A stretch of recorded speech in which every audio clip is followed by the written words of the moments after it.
자유한국당이 지금 의석수는 한 93석쯤 될 겁니다. 2당입니다.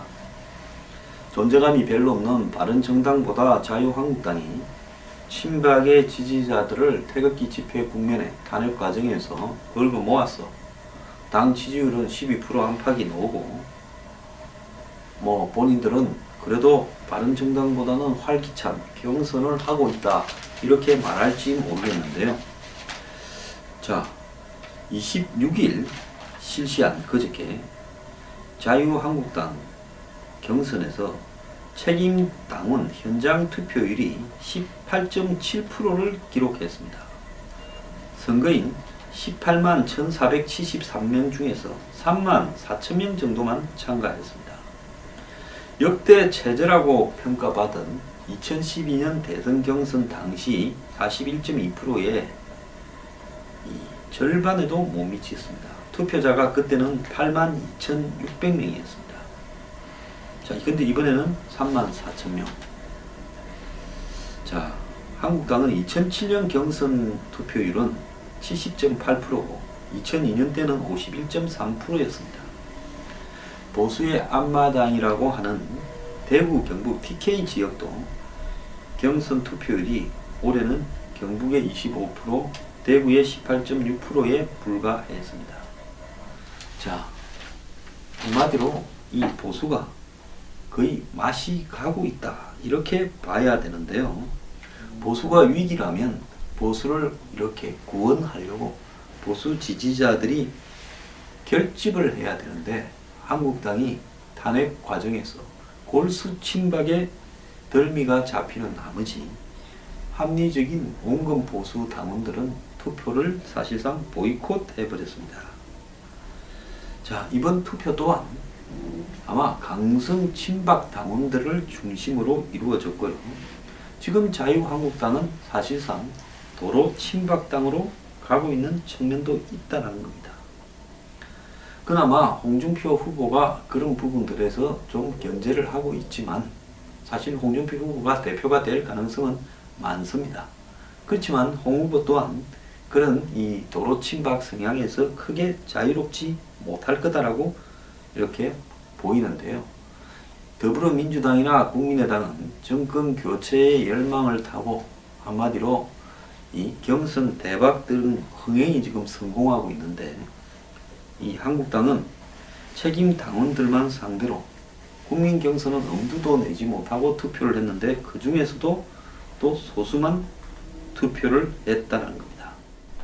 그래서 지금 돌아가는 영상을 보면 31일 날 새벽쯤에 박 대통령 구속 여부가 결정이 날 거고, 구속될 가능성이 현재로서는 거의 크겠죠. 또 세월호 문제 등이 가게 되면서 이런 부분에 대해서 좀 의식적으로 불만을 가진 보수 진영이 결집할 소재는 남아있지만, 과연 이런 수준을 가지고 반문연대라는 부분으로 이렇게 갈 수 있을 것인가, 매우 의문이 되고 있습니다. 이 과정에서 조선일보 김대중 칼럼 등은 보수 정당의 통합을 이야기하고 있습니다. 이제 박 대통령이 저렇게 된 마당에 친박 비박 싸움은 무의미하다. 민주당 득세가 저들 잘해서가 아니다. 보수가 분열에 갖다 바친 것이다. 좌파의 독재 경제가 이 땅의 보수 우파에 나갈 길이다. 후보 결정보다 합당부터 논의를 해라. 저는 이 말에 100% 반대를 합니다. 여기에 전제가 매우 틀렸는데요. 민주당의 득세가 보수가 분열해서 갖다 바친 게 아니라 보수가 스스로 무너졌죠. 무너진 결과로서 분열이 된 거지, 분열을 해서 무너진 게 아닙니다. 박근혜 대통령의 탄핵 과정은 정상적인 보수였다면, 그 이전에 박 대통령의 저런 일방 통행식 여당을, 새누리당을 국회 여의도 출장소 정도로 여기고, 여당의 대표를 여의도 그냥 출장소장으로 여기는 이런 형태들을 진작에 시정했다면, 여당 내에서도 우병우를 바꿔라 할 때 우병우를 진작 교체했더라면 최소한 이런 일은 나오지 않았을 겁니다. 잘잘못을 따지는 것은 무의미하다는데요. 저는 이럴 때일수록 잘잘못을 더 따져야 된다고 보고 있습니다. 솔직히 새누리당 의원들 대다수는 무엇 때문에 국회의원을 해야 되는가 하고 있는가 하는 자기 의식 자체가 거의 없이 국회의원 자리에 몰두했고 보수의 가치라기보다는 기득권의 대리인 역할을 수행했으며 청와대의 눈에 들어서 다음에 또 국회의원이 되는 것 외에 거수기 역할 외에 자기 목소리를 내는 사람이 별로 없었습니다. 이런 상황에서 탄핵까지 가게 되면서 이 지경에 이르렀는데 이 첫째 책임은 박근혜 전 대통령과 친박 핵심들이 분명히 져야 되는 부분이고요. 그런 부분들이 정리되지 않고 이제 와서 친박 비박 따지는 것은 무의미하고 한마디로 공리공론을 가지고 싸우는 거다라고 이야기하는 것은 저는 이거는 정말로 잘못된 행태라고 생각합니다. 철저하게 따져야 되고요. 이번에 이기고 지고 저는 중요한 문제도 아닙니다. 솔직히 말하면 이길 가능성도 별로 없습니다. 한번 해봐야 되기는 되겠지만은 후보 단일화 정도가 할 수 있는 정도일 건데 후보를 단일화하는 부분은 그건 그냥 한번 힘써보자라는 정도고 솔직히 합당을 다시 한다라고 하면 바른정당에 있는 국회의원들은 배지를 떼야 됩니다. 합친다면 선거 이후에 보수의 어떤 몰락이 왜 이 지경이까지 왔는가에 대한 철저한 자기 반성과 보수 노선의 수정에 대한 한마디로 갑론을박 대논쟁이 벌어지고 거기에 책임져야 될 사람들은 정계를 은퇴하는 그런 시점에서 가야 되고 또 지금 탄핵 집회 과정에서 등장한 아스팔트 보수에 대한 시각을 어떻게 바라볼 건가 하는 것까지도 정리한 다음에요.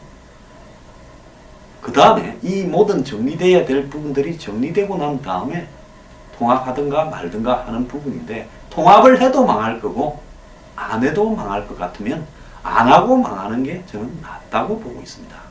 무조건 통합이 최고고 서로 과거는 따지지 말자, 묻지도 말자라고 이야기하는 것은 매우 잘못되었다고 생각을 합니다.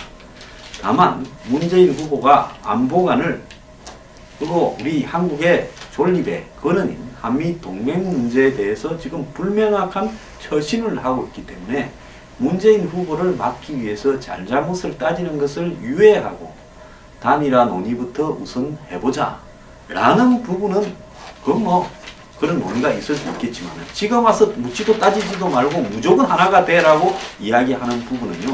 기득권들이 지금 죽게 생겼으니까 보수가 빨리 하나로 되어서 보수가 아닌 기득권의 앞잡이 즉 돈을 받는 보수를 받는 그런 정당 패거리가 되어라고 요구하는 것밖에 아니라는 겁니다. 그렇기 때문에 절대로 이런 식으로 뭉치고 이렇게 해서는 저 스스로부터 이 썩은 정치 패거리들을 그냥 두지 않겠습니다. 자, 자유한국당 내에서는요. 보수만 단일 후보를 하자. 정권을 넘길 일이 있냐. 그렇게 해서는 안 된다라는 논리가 대립되고 있는데요. 자, 안철수가 연대에 부정적이니까 한국당 내부에서는 굳이 매달릴 필요가 있냐. 이런 이야기가 나오고요. 바른정당과 단일화만 고려하자. 또 일각에서는 반민주당 단일 후보를 만들자. 즉 문재인을 빼고 단일 후보를 만들자. 그래서 민주, 국민의당, 정의당, 보수 후보 이렇게 사자 구도로 대선을 치르자는 것은 그냥 대선 이후에 당권만 바라보고 그냥 가미카제식으로 자결하자라는 데 불과하다. 이런 이야기들이 지금 두 가지 갈래로 나오고 있습니다. 어제도 정우택 원내대표가 초선 의원 30명과 간담회를 했는데 이 후보가 선출된 이후의 단일화 방향에 대해서 자, 바른정당과는 통합은 어렵더라도 후보 단일화는 될 수 있는데 안철수, 김종인 등과 단일화하는 문제는 쉽지 않을 수 있다라는 입장을 밝혔다고 합니다. 자, 그래서 결국 최종적으로 이 한국당이나 보수 후보와 국민의당 후보 간의 단일화는 어려울 수 있다. 이렇게 보인다고 이야기했고요. 정우택 대표의 이런 언급은 이번 대선을 한국당, 바른정당의 보수정당 단일 후보와 그 다음에 민주당, 국민의당, 정의당 후보 이렇게 이 4명이 치르는 사자 구도를 생각하고 있는 걸로 보입니다. 자, 한국당 내에서도 이런 어떤 부분에 대해서 연대를 해도 쉽지 않은데 각 당에서 후보를 내어서 사자 구도로 대선을 치르게 되면 필패다. 자, 이런 이야기를 하고 있습니다. 정진석 의원은 이렇게 협치 세력 대 문재인 패권 세력 등 비문 연대로 1대1로 붙어야 성산이 있다. 이렇게 이야기를 하고 있는데요. 자유한국당에서 계속 이렇게 사자 대결로 가자라는 이야기가 지속적으로 나오는 이유는 안철수 후보가 한국당과의 연대에 대해서 부정적이기 때문에 그렇다는 겁니다. 자, 안철수가 끝까지 한국당과 안 하겠다는데 굳이 매달릴 필요가 있냐라는 의견이 만만치 않다고 합니다. 실제로 이런 또 배경에는 안 후보도 문제가 많지만 자유한국당 내부에는 가능성도 없는 그런 데 매달리기보다는 차라리 제1야당으로 가서 다음에 또 정권 심판 구도, 총선 구도가 짜여질 때 야당을 하면서 주도하는 것이 더 낫다. 이런 생각도 하고 설사 안철수로 단일화되어서 우리가 안철수하고 연정을 하더라도 그는 뭐 여당 같지도 않은 한마디로 겉절이 여당이 되는데 그런 것보다는 야당이 낫다. 이런 어떤 생각을 할 수 있다고 보고 있습니다. 이 한국당의 이 영남권 의원들은 안철수가 호남에서 문재인 표를 잠식하고 자, 안희정이 가진 영남권 표가 반문재인으로 보수 후보에게 집결하면 단일화를 안 해도 해볼 만한 거 아니냐. 그러면서 이번 대선에서 우파 단일 후보 좌파 2명, 좌파 2명은 문재인 그리고 심상정을 이야기하겠죠. 그 다음에 중도 안철수 1명으로 사자 구도로 치르면 보수가 성산이 있다. 이런 이야기를 한답니다. 제가 단일화 여부를 떠나서 이런 말을 하는 사람한테 해주고 싶은 말은 그간의 사고를 쳐놓고 쌓아놓은 걸 한번 생각을 해보면 이 와중에서도 밥이 넘어가냐고 한번 묻고 싶습니다. 또 얼렁뚱땅 될 수 있다고 생각하는 그런 정도의 자세 같으면 그냥 정치 그만두고 집에 가라고 하고 싶습니다. 그냥 진다고 전제를 하기를 바랍니다. 뭐 저는 그런 진다고 전제하고 야당하겠다고 하면 굳이 뭐 그렇게 지겠다라고 작정하는 사람한테 어떻게 해라고 말하고 싶지도 않습니다. 자, 이런 사람들한테 나경원, 아까 말한 정진석 등은 문 후보가 안보 불안 후보이기 때문에 그를 다자 구도로 안보 문제를 지적한 데서 이기기는 쉽지 않다. 즉, 문 후보가 안보 불안 참 측면이 있지만 그렇다고 사자 구도로 치러서 대선 후를 보고 이렇게 맹목적으로 가서 혹 이기면 다행이고 이렇게 가는 것은 정치가 아니다. 이런 이야기를 하는 사람도 많습니다. 홍준표, 지금 아마 자유한국당 후보가 될 거라 보이는데요. 홍준표 후보는 한국당 후보가 되어 본들 초상집에 상주밖에 더 하겠느냐라는 이야기를 했다는데요. 자, 이 말은 제가 봤을 때 결국 본선 전략을 생각해야 된다. 즉 중도 보수 후보의 단일화, 즉 안철수와 홍준표, 유승민 간의 단일화가 필요하다라는 이야기를 한 걸로 봅니다. 자, 바른정당은 유승민, 이쪽은 홍준표가 될 거라 봅니다.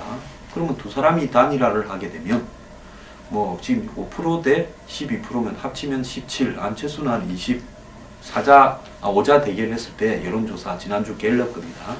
그러면 안철수하고 바른정당, 자유한국당의 통합 후보가 한번 또 경선을 해서 해볼 만한 거 아니냐라는 부분인데요. 제가 생각할 때 안철수가 자기가 100% 된다라는 확신이 없으면 안 할 거라고 봅니다.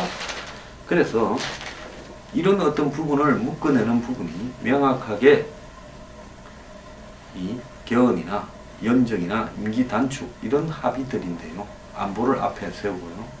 이 사람들이 이제 요즘은 이런 안보를 앞에 세운다라는 부분에 대한 이야기도 좀 사라졌어요. 그래서 이 각 당의 경선이 끝나는 4월 초부터 경선이 이제 이 대선이 본선이 시작되는 4월 중순까지 한 2주간의 기간 동안 이런 합의가 시간이 짧은데 될 가능성은 많지는 않습니다. 근데 만약 합의가 된다면 그냥 무조건 단일화해서 몰빵을 해주는 형태가 아니라 적어도 안보라는 부분을 앞에 내세우고 명확하게 견제할 수 있는 권력 분산을 전제로 이 합의가 안 된다면 차라리 다 지는 게 낫다고 봅니다. 안보 문제를 앞에 내세워서 반문연대를 만들지 못한다면, 그리고 국민의당 안에는 지금 안보 문제에서 문재인보다 더한 사람들도 있습니다. 그때는 그냥 다 져버리는 게 낫다라고 생각합니다. 그냥 깔끔하게 갑시다. 그렇게 해서 안보를 앞에 세우고 한번 누가 되든 한번 해보든가. 그게 안 된다 그러면 그냥 지고요. 지고 난 다음에 새로 들어선 정권을 상대로 싸우는 게 낫다고 봅니다.